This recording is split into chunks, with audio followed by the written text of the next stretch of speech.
You will not get addicted to something if nothing triggers you in the first place.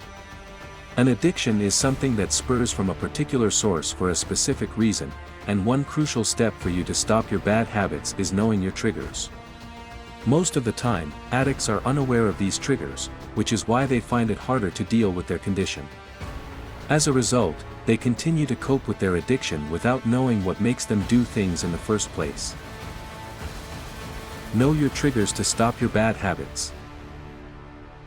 Knowing your triggers will make it much easier for you to deal with and combat your addiction. Early on your journey to stop your addiction, it is a good idea to take a complete inventory of all your triggers so that you will know the best way of handling tempting situations when they arise.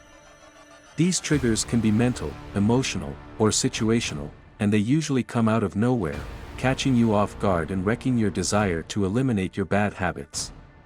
However, by learning your triggers early on and spotting those triggers that will put you at the worst risk, you can lessen your chance of being swept up again in the heat of the moment. A glimpse to the world of triggers. Triggers can come in different sizes and shapes. Although there are a lot of common triggers that are specifically risky for most people battling with substance abuse, there are also those personal triggers that can hold a special meaning to you alone. For example, a date that reminds you of the loss of your loved one or another emotionally draining event.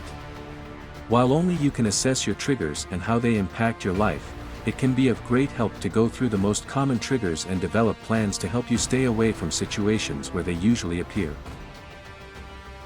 The most avoidable situational triggers include drug paraphernalia, clubs, bars, and other famous drinking establishments, pornography, smoking cigarettes, other people that you abused substances with, possession of large amounts of cash, prescriptions for pain medications, even if use is under supervision.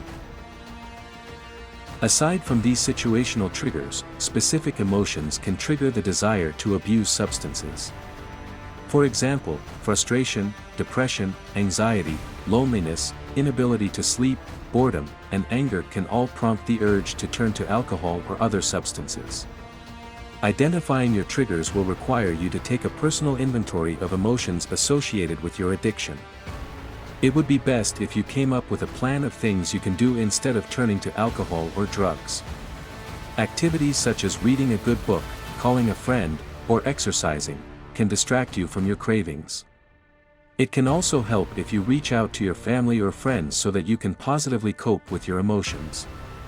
By discovering your triggers, it will be easier for you to develop healthy and valuable strategies for avoiding, overcoming them, and lessening your chances of shifting your focus from your determination to stop your bad habits.